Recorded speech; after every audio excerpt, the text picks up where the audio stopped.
Hi guys, welcome back to my channel. So for today, we will be discussing about a rectangular coordinate system or what we call Cartesian plane. So it is actually discovered by René Descartes. Okay, so let's start with the definition of the plane itself. So it is called a plane because as you can see, we have two intersecting lines. So we have two dimensions. And a plane has two dimensions. Okay, after this name, let's talk about the different parts of a Cartesian plane. So let's start with the quadrants. Okay, so the pair of intersecting lines produced four spaces. So 1, 2, 3, and 4. So we call these spaces as quadrants. Okay, so to name the quadrants, we start with the upper right space. We call this space as the first quadrant. Okay, so we use Roman numerals in naming the quadrants. The second quadrant is located here, the upper left. The third quadrant is located in the lower left. And the fourth quadrant is located here in the lower right. Okay, so counterclockwise lang po para hindi makalimutan. Next, axis. Ang plural form po niya ay axes. Okay? So, when we say axis, ito po yung intersecting lines na meron tayo dito. So, the horizontal line is what we call the x-axis. Whereas, the vertical line is the y-axis. Okay, next. What is the origin? So, since you have intersecting lines, meron po tayong point of intersection. So, siya po ang tinatawag natin na origin. So, kaya po siya tinawag na origin kasi sa kanya po magsisimula lahat ng values natin later on. Okay. So, aside from the different parts, let us discuss about ordered pairs. Okay? So, kaya po siya tinawag na pair kasi it must have two values. Values for x and y. Okay? So, kaya naman siya tinawag na ordered kasi kailangan mauna yung value ni x bago yung value ni y. Okay. So, as you can see, an ordered pair must have pairs of parentheses and then a value of x, comma, then a value for y. The value of x is what we call the abscissa, whereas the value for y is what we call the ordinate. So, for example, I have 2 and -3. So here, the abscissa is 2 because this is the x value. And the ordinate is -3 because that is the y value. Okay, now, in a Cartesian plane, as you can see, meron tayong dalawang axes. And those axes will give you the idea on where to put points na ibibigay sa atin. So, ano po ba saan po ba nagsimula yung Cartesian plane na to? So, according to René Descartes, so ito yung anecdote lang niya, yung kwento niya. Meron daw siyang nakitang spider web dun sa kanyang ceiling. So, hindi kasi siya mahilig maglinis. And then, from there, nakakuha siya ng idea na yung mga intersecting line doon, yung intersecting line, nag-produce siya ng nakakuha siya ng mga insects, and then those insects are what we call points dito sa ating Cartesian plane. So, yung process of putting points in the Cartesian plane is what we call plotting of points. Okay? So, bago tayo mag-plot ng points, let us first identify kung saan yung mga values muna. So, dito muna tayo kay x-axis. If this is the origin, ang ordered pair ni origin ay 0, 0. Kasi siya yung simula. Yun yung binanggit ko kanina. So, the origin has an ordered pair 0, 0. Okay? No value. Okay. So, kung babalikan natin yung number line, di ba yung number line is a horizontal line? Sa number line, si 0 yung makikita mo sa gitna. Okay? So, the numbers, if this is 0, yung numbers niya to the right ay increasing. So, positive numbers. So, let's have 1, 2, and 3. So, may arrowhead ka dito, so it means tuloy-tuloy po yan. Whereas, to the left, negative siya. So, pababa ng pababa naman. So, ito yung negative 1, negative 2, negative 3. So, always remember that if the unit is malapit to the right or going to the right, mas malaki yung value niya. So, ibig sabihin po niyan, si negative 2, mas malaki yung value niya kay negative 3. So, always remember that, okay? So, for the vertical line here or the y-axis, kung ito yung 0, so, anything that is increasing or going up, positive. So, 1, 2, 3. So, start ka kay 0, then 1, 2, 3.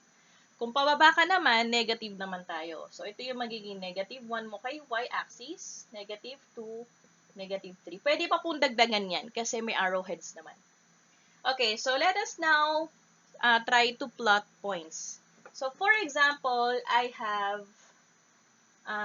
let's say, negative 1, 3. So, as you can see, the abscissa or the x value is negative 1 and the y value is positive 3. So, kagaya na binanggit ko kanina, mauuna yung value ni x bago yung value ni y. So, what you're going to do is to look first negative 1 dun sa x-axis. So, kung ito yung x-axis mo, so negative 1 si x, so ito po yung negative 1 sa x-axis. Next, hanapin mo ngayon yung 3, positive 3 kay y. So, pag positive 3, going up ka. So, 1, 2, 3, nandito siya. So, na-start ka dito kay negative 1 kay x, tapos kay 3 kay y. So, kung nasaan po ang kanilang intersection, nandun po yung point. So, points can be named by capital letters. So, let us say that this is point A. So, after putting or plotting the point there, you put A. So, meaning to say, siya po yung negative 1, 3. Okay? Next, another, so burahin ko muna itong mga pangalan ng quadrant para may space tayo. Next, if I have, let's say, 2, negative 2.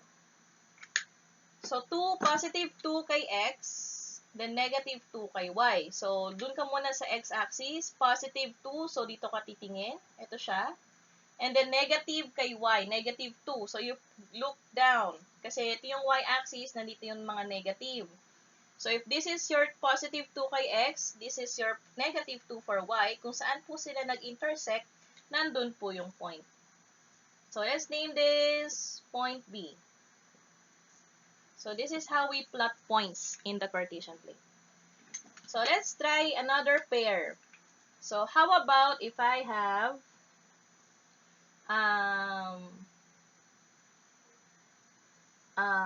0 and negative 3. Okay. So, kapag ganito na yung pair natin, may makikita kayong isang 0.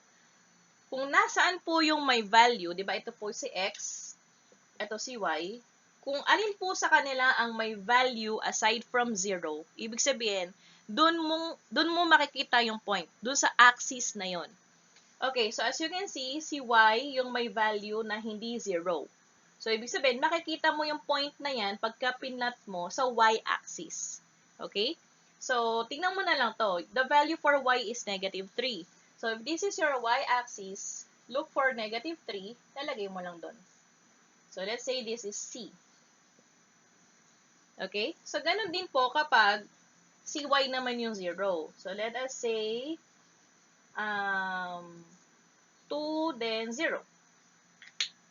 So, dito, si x ay 2, si y ay 0. So, si x yung may value na hindi 0. So, ibig sabihin, sa x-axis mo makikita yung point na yan. So, let's name it D. So, positive 2. So, kung ito yung x-axis mo, andito yung positive, hanapin mo lang yung positive 2. So, nandito lang siya. Okay.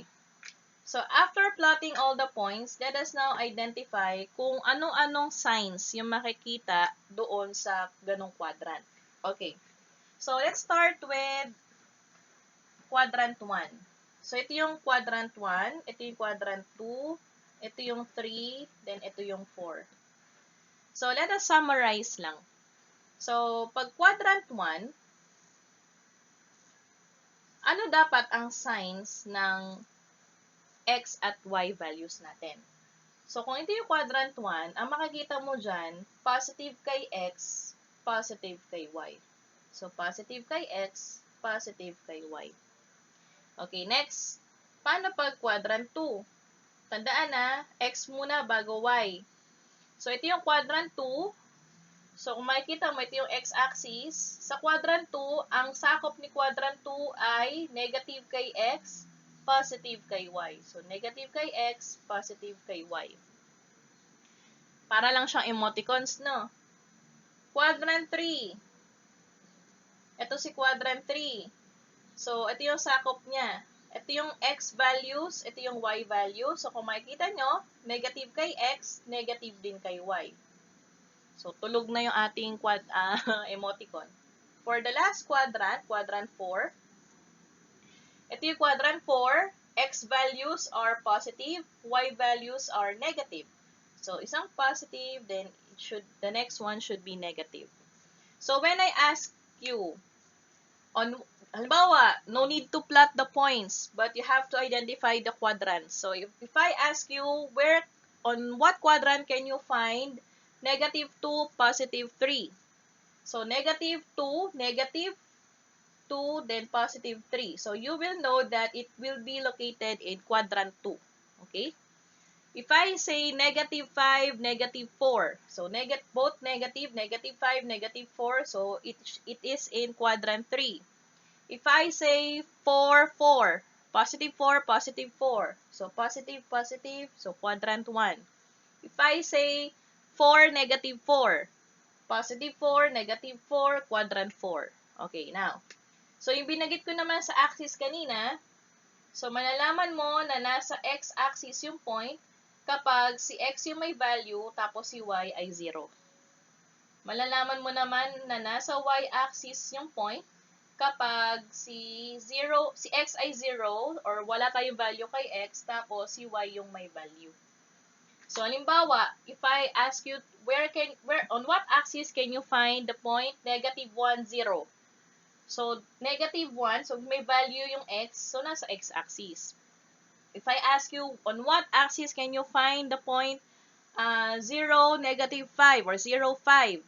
Oh, so, since si y yung may value, nasa y-axis. Okay? So, that will be all for today. Thank you.